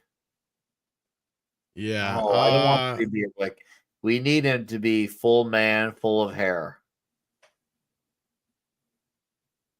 So, Price, are you ready to have the mystery solved for you as to what task it was that John Wick had to complete? Yeah, I guess. Don't sound He's like, so excited. yeah, wow, such enthusiasm. Seriously, you know what? Some of those movies kind of. I watched the first one and I thought it was good, and then I watched the second one and I think that I thought it wasn't as good as the first one, but okay. Then I watched the third one and I started thinking, I don't know if I like this so much right now. And the fourth one, I feel like I put it on and fell asleep. So maybe I'm not the perfect guy for this. I really feel like they really stretched this quote unquote franchise beyond anything reasonable. Although the first movie was cool. I agree. The first movie I'd put up there probably in the top 10, if not 25, somewhere action films of all time. The sequels, it's not that they're so much bad. It's just that my issue with them is similar to what you're saying, Price, is they kind of stretch the concept so far, and you get to the point where it's like, is this a video game now or what? Because all like realisticness goes out the window by the second and third film, that I haven't even watched the fourth film yet. And I've heard so many people debate that fourth film that just makes me go, yeah, I think that whatever it was I was feeling set in during the second and third film must be real, because people are already kind of having issues with this. But I don't know. I honestly, I'm not one who's a big fan of prequels per se ish. I'm not saying this isn't a story that probably doesn't deserve to be told, but do we need it? Isn't it better for us to just kind of have it in our brains, in our own kind of mind, what that impossible task was that he had to, because it's not really important, is it? No, it's not. You know what I mean? It's really like not the important. it's They like the could've left case in this a Pulp Fiction. mystery. It doesn't really fucking matter what's in the case. No. It's this is basically them trying to do Rogue One. What are the plans? This is not something we need to have. But once again, as I'll stand by what I said, I'll forgive it if it's good and fun. But even if I like it and it's good and fun, it's something that was not necessary at all. At all. Oy. I mean, then again, I'm thinking about the Animatrix, and I don't hate that. That was like the only good thing to get out anything post Matrix, right? Oh god. So part of me goes, well, this might actually be the first interesting John Wick story we've had since the first film. We see. But do we need it? Yeah, that's the thing. Is like, nah. No, It feels like something more you'd do in a comic book spin-off or something, and it'd be like, okay, yeah, that's you could use that as a source if you wanted to. But well, Keanu is involved in comics, so I mean, you could do it that route. Actually, you could, but once again, we're obviously this property has now become something that they want to franchise the hell out of. So we ain't gonna now see this for what it should be, is a series of movies where he goes off and kicks ass. Now it's so lore expanded now that they want everything to become a thing in this universe. So no, soon it's not going to be the John Wick universe. It's just going to be movie universe that started off as a John Wick universe because they want to expand on all these things. I mean, the Continental, now we got this Ballerina thing, and then they'll probably have a spin-off from that, which will be the spin-off of the spin-off. I'm really scared of the precedent that we're setting with this type of stuff. Yeah. I mean, part of this whole thing is mainly about Chad Stahelski taking over and working with Keanu Reeves and maintaining quality control and expanding the universe and all that such. And I knew this was coming because once they put him in control of this, my speculation was pretty much correct that he had taken Ballerina back and wanted to do some changes to it, and he confirmed that. I mean, I was just speculating. It wasn't like I heard that or anything. But that was the case because now that he has final say, I mean, that's a positive though. So like, what I mean by that is, for better or worse, that means you're going to have one unified voice behind this thing as a QC guy, as somebody who's, and I think that's always the best way to go about this, whether you have like one or two main people that are the people that make all the choices creatively on these kind of things, works best. When you have a fucking ton of people is when we get a lot of the shit we've had lately. So I think this might be a good move for them as far as the prequel John Wick thing. I don't know if I really give a shit, but we'll see. It could be good. I think Ballerina is gonna suck. Me too. I don't have much faith in that. And we knew it was being reshot, and then they tried to reshoot it, and I don't know. No, anytime there's extensive reshoots, it's usually not a good sign. Well, Sorry, what he Nick, did is no. We knew. Yeah, you're right. We knew there was going to be reshoots, or he said they said there was reshoots, but he confirmed in a recent interview that the reason behind those reshoots was his choice. He wanted to change some things about the story now that he had control that he didn't like. You know, that's valid. I think and that's that was valid. my speculation at the time. Yeah, it's valid. Sorry, go on, Nick. I was just saying, I didn't even mind the trailer. I actually thought the trailer looked pretty cool. Now, will it end up being good? I don't know. But I was not disappointed by the trailer per se. Usually when there's extensive reshoots, that means that there's a real issue. Now, maybe he spotted it and he had some good points and he made some legitimate reshoots. Maybe he even improved it. But I have yet to see a movie that they keep filming it over and over again, and at the end you're like, wow, this is great. Maybe this will be the exception to the rule, but this is one of those times where, no, I hear you, and I agree with you. This is one of those times where I see it as you had a change of ownership or regime change, kind of, because like he was there, he was an executive producer, and he was a part of this, but he was one voice of many in this thing.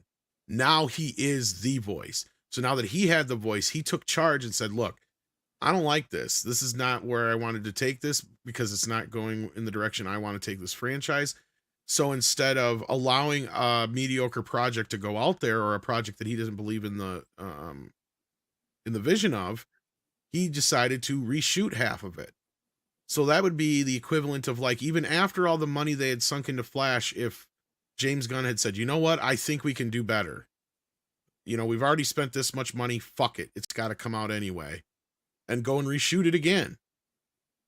Like they were initially thinking about doing from what I was hearing. Because there was a point where they were just thinking about shooting out Ezra Miller. Because it wouldn't be as difficult as the press was trying to make it out to be. Because for those who don't remember or think about it, most of those movies are shot in front of green screen anyway. And especially considering you had 2 Ezra Millers in the movie most of the time. He's in front of green screen shooting both those parts usually. So you could just easily swap him out for another actor as long as they shoot the same things. But if you're going to go back and reshoot shit, you might as well shoot some new stuff to fix it. But at the end of the day, Wonder Woman is a movie that was saved in the reshoots. There are other movies in the past that have been saved in reshoots. I'm not going to say it's impossible. But no, you're usually right, Price. 9 times out of 10, 8 times out of 10, the movie ends up still being a piece of shit regardless. Yeah, that's how I feel. I seem There's much only more a few movies now with I can this think tape. of. Like now I seem like I mean business. You need some fangs still, I swear. I'll work on that. Yeah. And then we got Goddess of Whim who asks with $5. Thank you again for being so generous today. Says, remember when we were there were standalone films? I miss those days. Like I say, not everything needs to be a franchise. Or at least not at first, right? Like let the first one happen and then see what happens from there. See if it feels like, does it call for it? Or does it feel like there's a loose end? Does it feel like there's a demand for it? Or does the story feel so, written in finality that, it's just like, okay, maybe not this one? Because, there were some sequels then, but it wasn't every single thing under the sun getting sequel. Like back then, there's a few rules in order to get a sequel. One, your movie had to do good. That's the biggest thing. It needed to make money. Number 2, people needed to like it. And then you got the green light. But nowadays, things underperform, if not even at times outright bomb, and they still make more to it. And even then, a lot of those sequels were made to stand alone at the same time. And yes, you didn't make a movie with the sequel in mind already. That's the thing. And in the few times that they would throw that crap in there, like the I'll be back with Skeletor, how often did that work out so well? Most movies I remember back from the 80s that were claiming they were going to get some sort of sequel never got a sequel. Yeah, don't get ahead of yourself. That's the thing. It's like, I get it. Yeah, okay, Hollywood, you want to make money, but earn the money first. Like, run before you walk. But they want everything to walk, and that was something that still to this day I don't fault. Even though for all its flaws, Marvel, the MCU has, I don't blame the MCU for the big expanding universe franchise. I blame Hollywood's response to it, rather than say, hey, what did they do here that they got this right initially? They instead, rather than learn how they got it right, they all wanted to play catch up and sprint. They could have either taken their time getting these things up and maybe could have had their own success to run with, or they could have said, you know what, hey, that's their thing. We're going to go do our own thing. And they did neither. They just wanted the safe route and hoping that because they're doing it, everyone's just going to show up just because we're doing it too. And we saw how it worked out, or lack thereof, with almost every franchise that they're trying to turn into an expanded universe. Well, this is technically kind of true Boba Fett. They use the sets and costumes and such. That is true. Some of the story, but not a lot of it. Funnily enough, if you haven't seen our Masters of the Universe retrospective on this, more of the story beats were actually used in the Captain America movie from the 90s than so crazy. Cyborg, isn't it? And yeah, Back to the Future, this is an interesting story because Zemeckis and the other Bob Gale said that they would never have ended the movie the way they did had they known they were going to get a sequel. Mm-hmm. That's why they said the first thing they did was try to get rid of Jennifer. Right, yeah. Which was really weird. Even they wouldn't have went to the future either. Sorry, go ahead, Bryce. Yeah, no, as a kid, I never understood it how quickly they got rid of Jennifer. And it was also weird that it was a different actress, which to date still kind of annoys me, but what can I do? I like Elizabeth Shue a lot, but let me tell you, the original actress, she's the real Jennifer Parker for me. Well, it was a timing thing. Her mom was actually very sick, the real actress. Yes, I know there were Yeah. legitimate reasons, but man, I really It sucks, but I felt the connect. I don't like casting in the middle, especially and Back in to such the an. Future 2 and 3 were in that position where it's like we got to shoot this now, or it's not going to happen for a while. I Because understand that. Michael J. Fox had like a certain amount of time in his schedule, and yeah, it was a really. It's just it's just a bummer because I just feel like the original Jennifer Parker feels more Jennifer Parker-y to me, whereas Elizabeth Shue, totally. Elizabeth Shue, which is she's a good actress. It just feels that she's trying to be sort of emulate another actress, and she doesn't have the same vibe at all. No, but I mean, at the same time, I mean, it was a fine enough of a replacement that most people, believe it or not, Price didn't even fucking notice. It surprises me they didn't notice. Elizabeth Shue had some weird wig on with a weird color. It looks so out of place, and she looked nothing like Claudia I think it's Wells. the magic of between making her look in the dress, and then you recognize Elizabeth Shue because you've seen her in enough things that you're like, oh yeah, it was Elizabeth Shue that played her in the first one without even thinking about it. And then when you watch it, you just don't think about it until you realize that, oh no, it's a totally different actress. And like most people didn't realize Crispin Glover wasn't in the movie either. Yeah, I mean, I had an issue. First of all, when I saw it, I wasn't sure. You know, they really trick you because he's sort of upside down. Yep. So you don't really look at him, and it's the prosthetics. So you're like, is it him? What's going on here? Well, that's how he won, because the prosthetics they did try to make look like him. Yeah. Yeah, I mean, but the fact that he's upside down is not just a coincidence. He's upside down because they want you to not to really. He looks older. They use prosthetics. He's upside down, and the guy is trying to imitate Crispin Glover. You're right. You're right. Because they something used like his that. likeness without his permission and paying him. Yeah. But it is weird at the end that what isn't there an issue that the grandmother looks like Lorraine, but his grandfather looks like. Well, because in the initial script, yeah, they were supposed to have Crispin Glover and Leah Thompson play the. Which also would have been weird because they weren't. Which made sense as to why Seamus was more of a kind of a, not a loser, but like, you know, more of a quiet guy. But there's something I'm trying to remember. Wouldn't it be that strange that Lorraine, if it's Seamus McFly, why would Lorraine Baines look like his great grandmother who was a McFly? I always said the same goddamn thing, and I think Zemeckis addressed that at once, and he was like, more so we just wanted to find a place to put Leah in there. And if anybody really brought that, and I think his response was, and it's not verbatim, but I'm paraphrasing, he's like, basically the way we looked at it as men in a family are generally attracted to the same type of woman. I remember now this thing. Yes, and now I remember this because it annoyed me then and it still annoys me today. It is a really loose, shitty fucking explanation why, but yeah. You know, you watch it and there's some goodwill because you like the franchise and the actors so much, but honestly, it doesn't add up there. There's something very, very weird about it. Yeah, a whole nother family where she was, you know, like, yeah.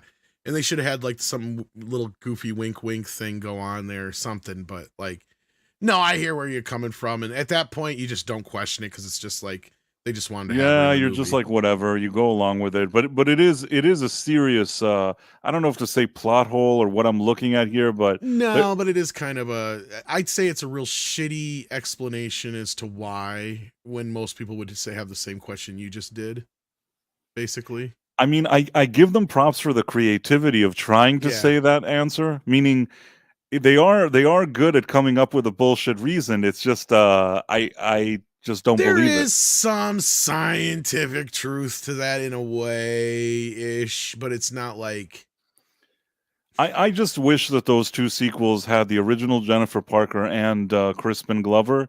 I would have liked that better, but the first movie will always be levels above the second and the third one. The second is extremely fun and you know, ambitious, so I like it for whatever it is, and the third one is like a nice little way to sort of low-key end this thing, but the first movie is the real deal.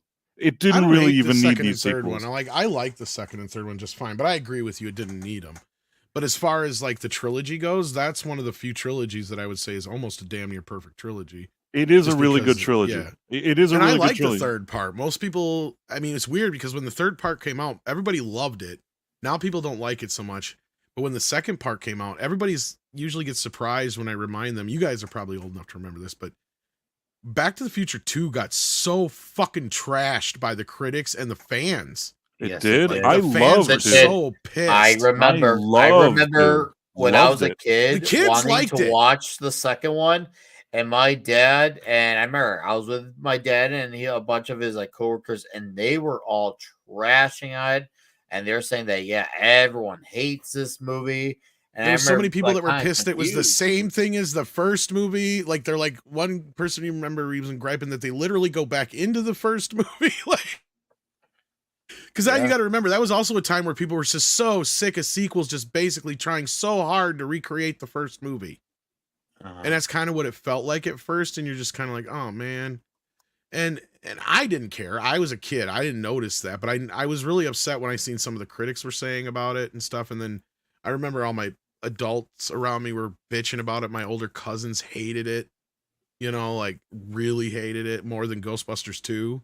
And they did not like Ghostbusters 2. And I was kind of like, why not? And they're like, it's too kiddie. It's not like the first one. They were going off about it. I'm like, it's the Ghostbusters though. It's like, I didn't know no different as a kid then. I didn't give a shit.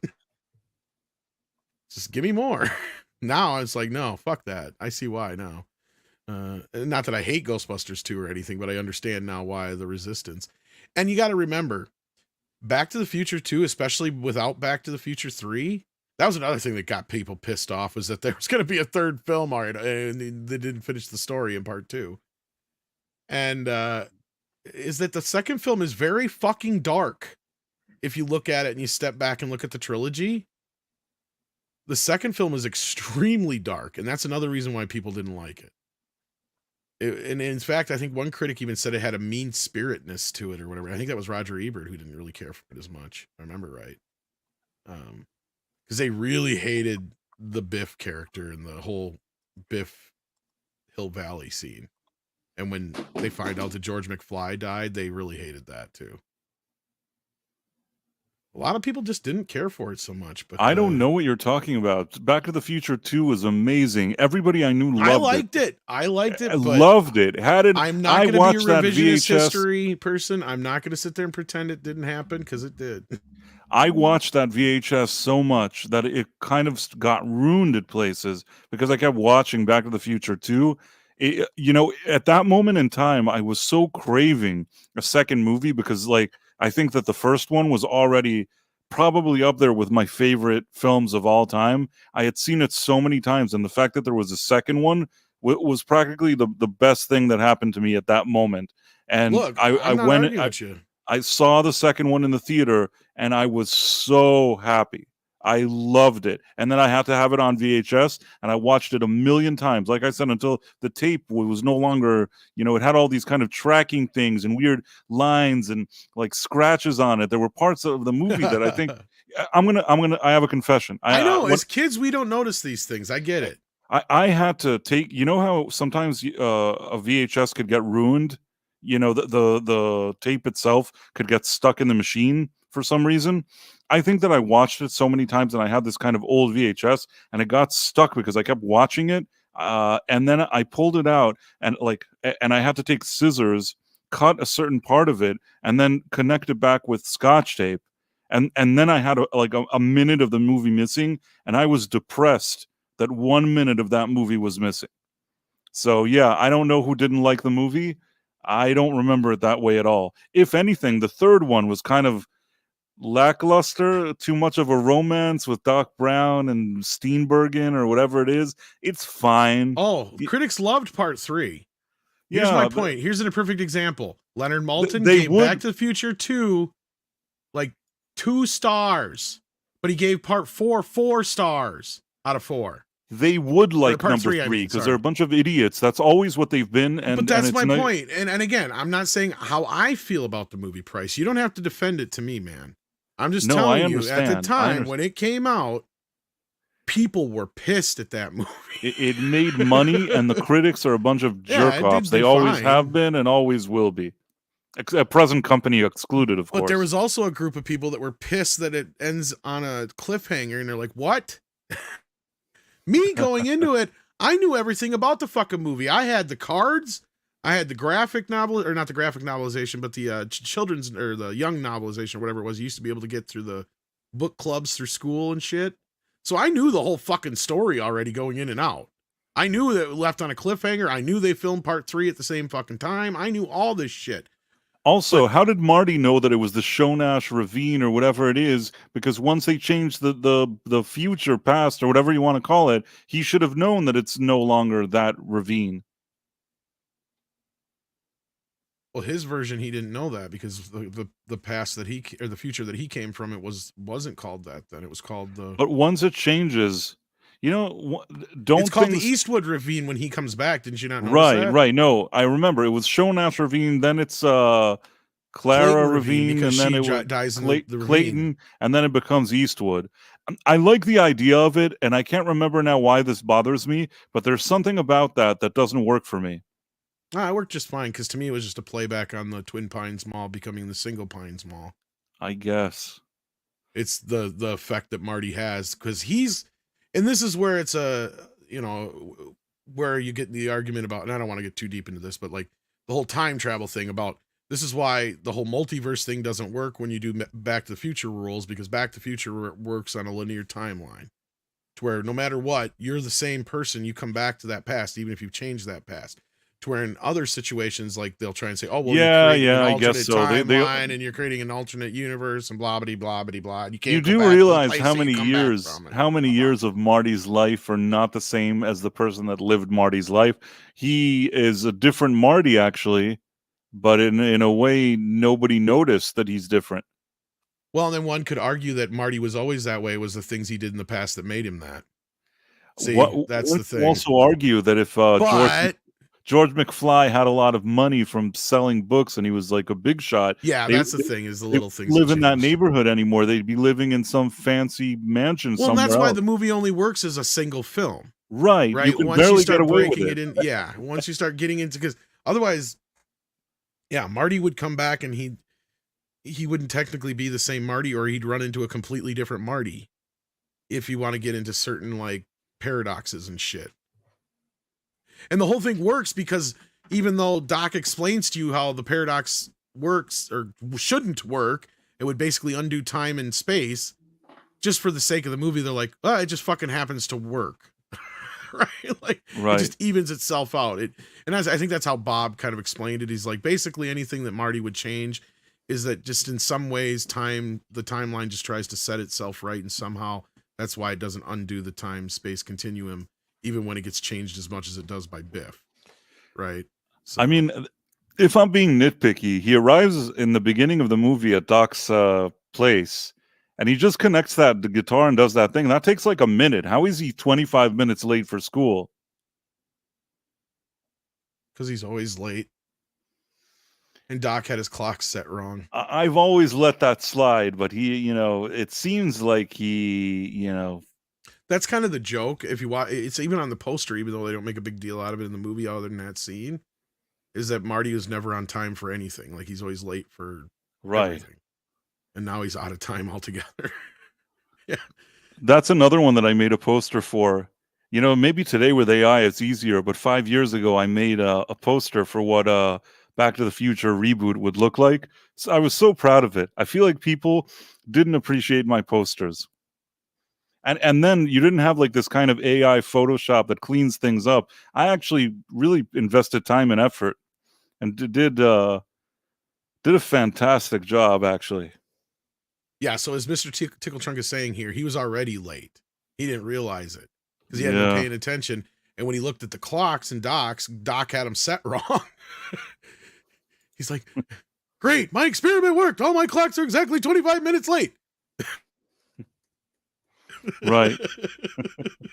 I always wondered what experiment that was that he was running, but yeah, that's another thing that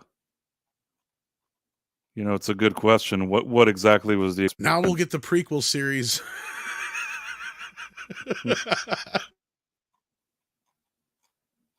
There's somebody at least you couldn't really get a prequel series out of, because Doc never made anything that fucking worked until the time machine. And it took him 35 years to do that or whatever it was. So, yeah.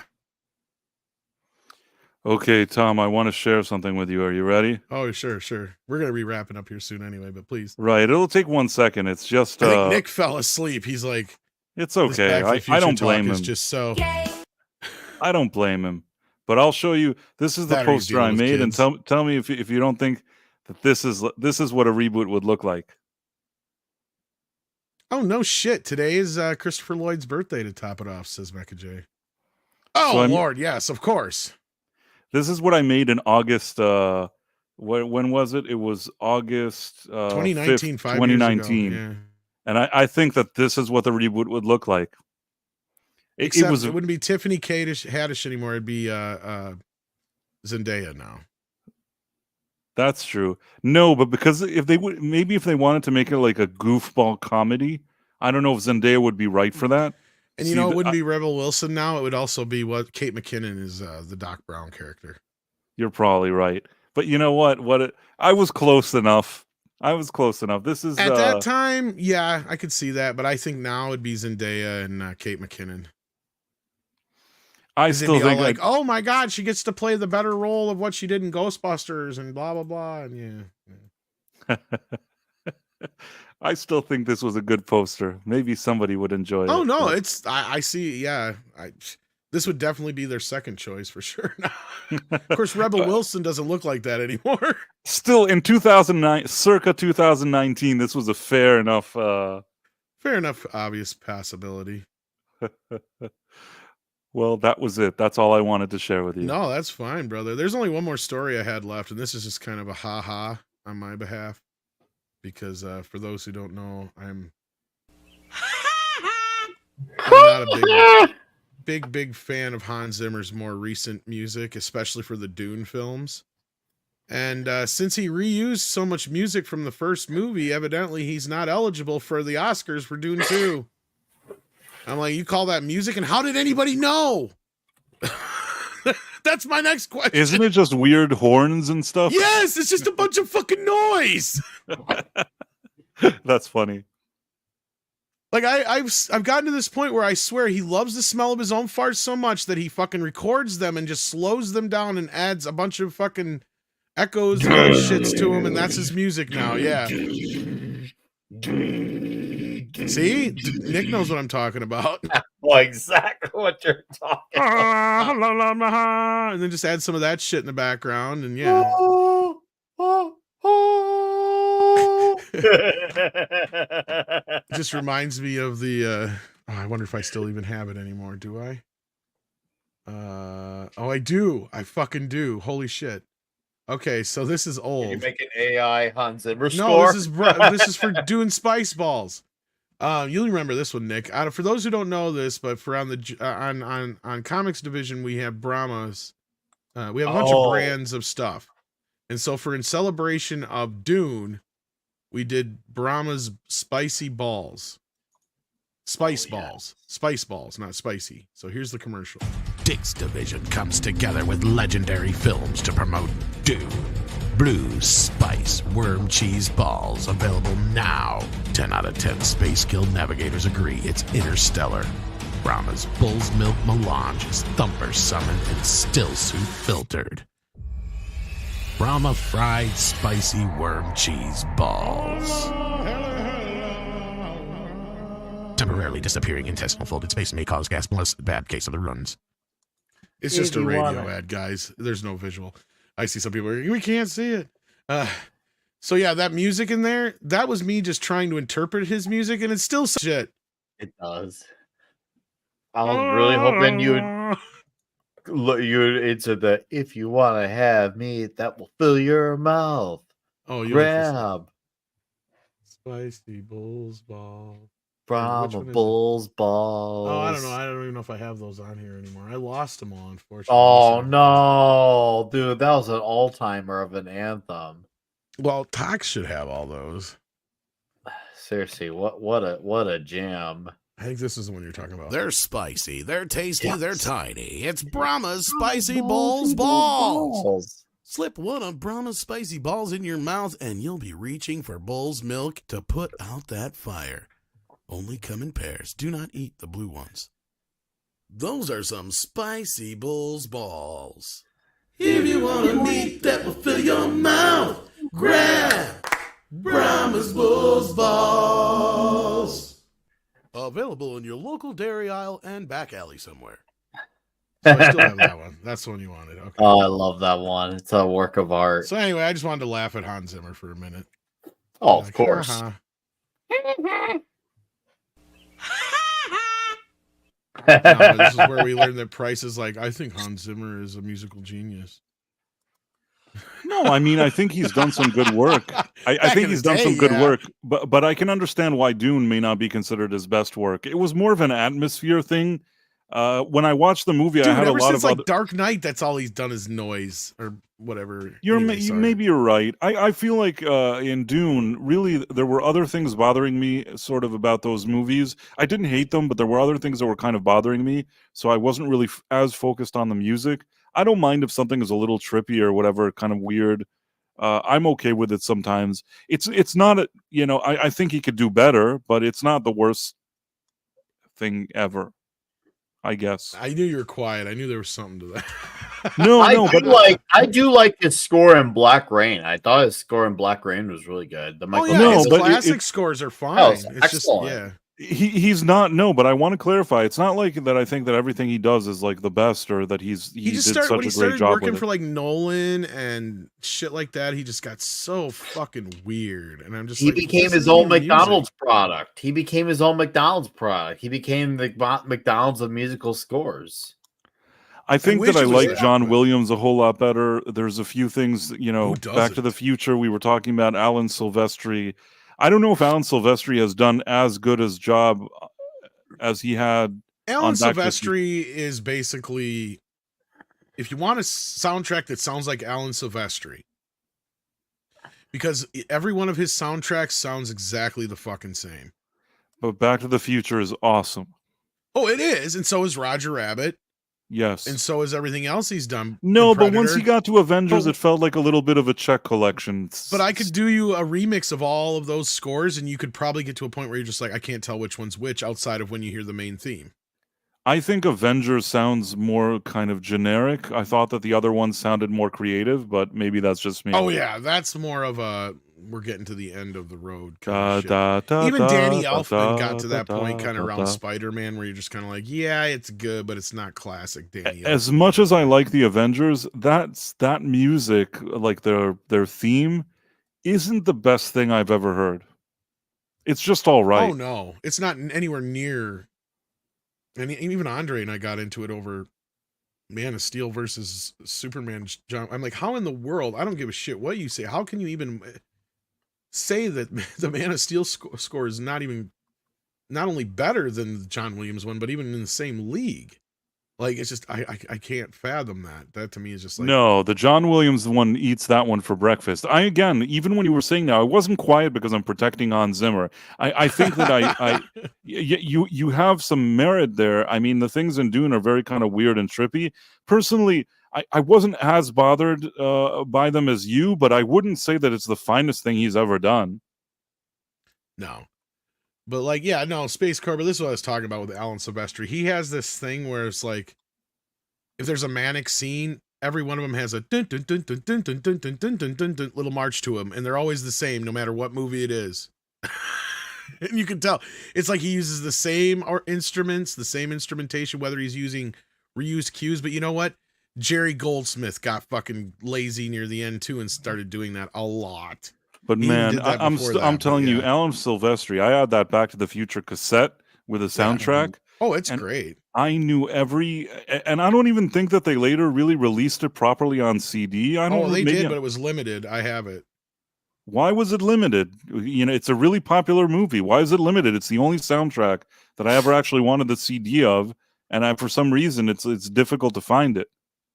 You can get the single disc edition, which has I think it has most of the score on it, but then the second disc is made up of like a bunch of alternate cues, stings, and other things I think that just didn't make their way onto the first disc, basically.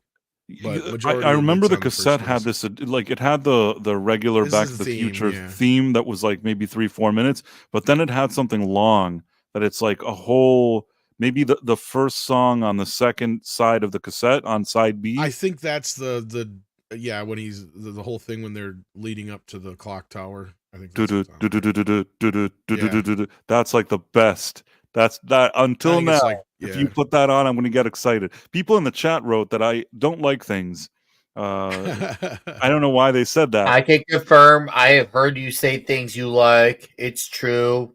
I've heard Price speak. He likes things. score, He the likes the score. best things.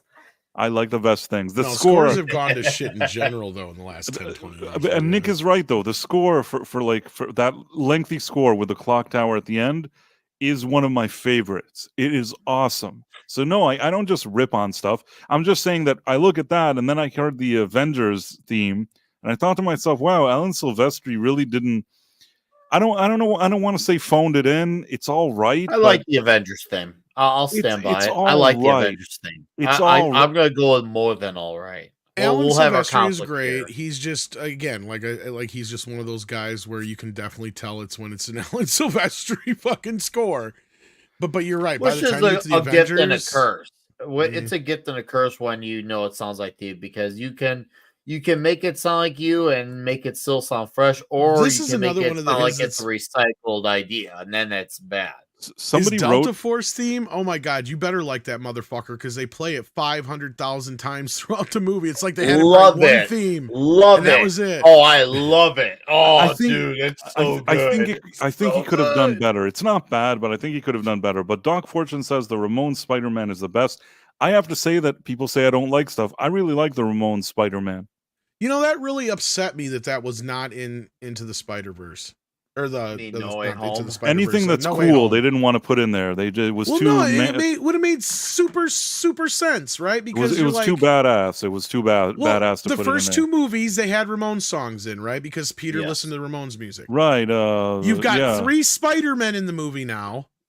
What better way to finish the third film where you got multiple Spider-Men in it and you've had the Ramones music through all the films than using their version of the Saturday morning theme, which I agree is the superior version of that. I don't like that nearly as much as the Aerosmith one they did for the first movie. That Ramones They should have version done is that fucking since awesome. there's three Spider-Man, there's 3 Ramones members. So yeah, they could have gone for the hat trick. It made fucking 3 synergy ways. sense. 3 Spider-Man, 3 movies, 3 Ramones members. Well, Come we've on. had 3 songs now, and they use a different song in And this one. I 3 can't remember what it songs. was. There's but yeah. 4 Yeah. Ramones though. What could Yeah. have been 3 songs? Was What there could have 4? been 3 songs. Yeah. Well, there's the There- 3 brothers, though, I think is what he's saying. They're not brothers actually. They're not related by blood. Only the 2 are, aren't they? Or No, none of them are related. There's I thought 4 they of were. them in the band, and in that song, I believe it's Joey, Johnny, Marky, and CJ because Dee Dee was already very much into heroin, and he also liked to do. He thought he was going to be a rapper, so he wasn't there. So it was like his replacement, CJ, who most people don't really remember CJ because he's not Dee Dee. Never mind.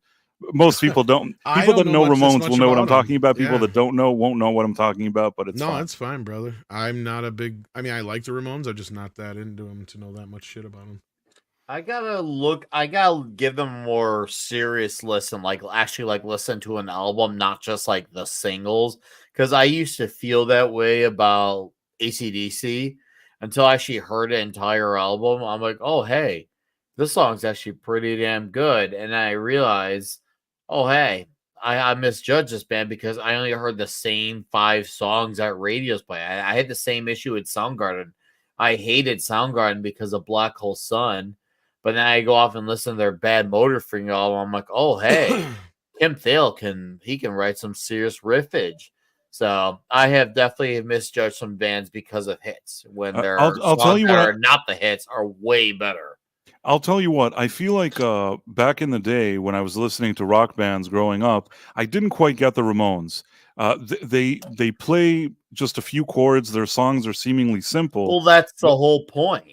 It's right, attitude. but then I kind of over time I started listening to them more for various reasons, and the more I kind of got to know their catalog, the more not only did it grow on me, I also would pick up a guitar and be like, okay, let me try to play this. And you know what? You think it's simple, but they developed a whole style of that kind of quick downstroke guitar playing, and so many bands that you like today heard their style and said, okay, that's it. Now we know what we need to do. And maybe a lot of those other bands came and they had better technique than Johnny Ramone or some of the other people there. But I'm saying that that influence is there. There's so many bands that I like that they're one of their biggest influences was the Ramones.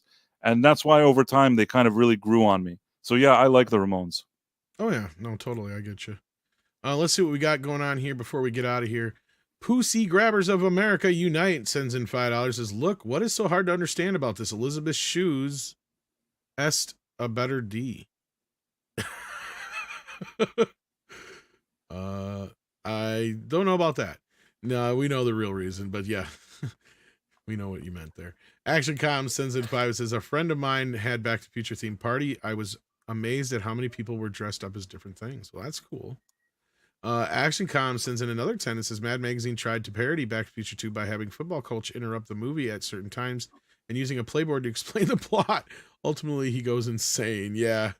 As I was saying, yeah, at the time, a lot of people just came down on that movie hard. Aproy42 has become a YouTube member. Oh my goodness. There's a thing that happens when we get a new member here. Let's see what level you were at.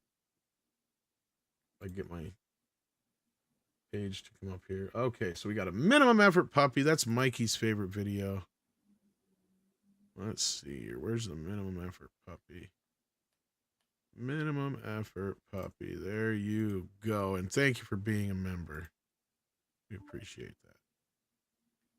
that. At the minimum effort puppy level. Marks47 says, so Back to the Future is a bunch of bullshit, says Scott. Yeah. Yeah, that's how they got out of that one. And last but definitely not least, 6. How you doing, 6? Sending us in a pooper sticker. Thank you for that. I like 6. 99-cent pooper sticker. 6 and I now follow each other on Twitter. Aw. Wow, this is getting serious. Very serious. But yeah, we got to get out of here, though, because Nick Weiser and I got to get over to talk about some Nightmare on Elm Street. Isn't that right?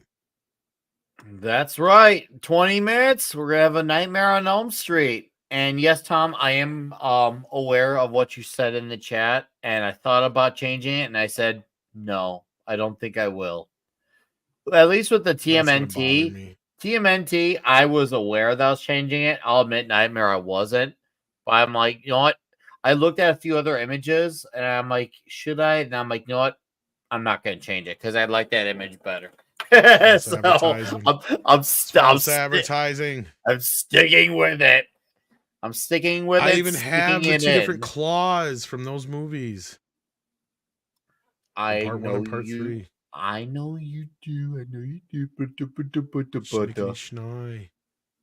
Schnickety schnoy. So yeah, head on over there to this Elite over there, and then Price, what you got going? I'm assuming you got a show later on tonight, right? Yeah, there's the Night Owl at 11:45 p.m. That's on my live channel. And just to plug my stuff, I don't know, that didn't sound good, but you know what I'm trying to say. Price of Reason on YouTube, the regular channel, the main channel. If you feel like it, you should subscribe to it. It always helps. Or Price of Reason Live. That's where all the secret live streams are. Sometimes even, we have guests. Even Tom appears from time to time. So I have. That's like a secret confidential channel. Price of Reason Live. Also very, I personally recommend it.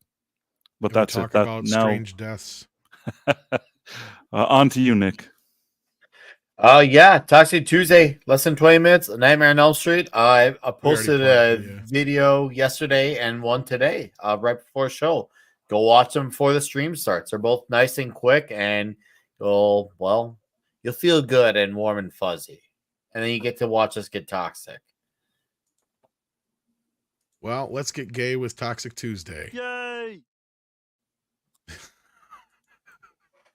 That's our new slogan right there, Nick. Let's get gay with Toxic Tuesday. Gay with Toxic Tuesday. Ooh, we can make that like a lyric. I like that. We gotta get like an AI. Yeah. Oh, dude. Oh, I'm loving it. Let's get gay with Toxic Tuesday. I'm saying that I'm putting that in the private. Oh, that's great.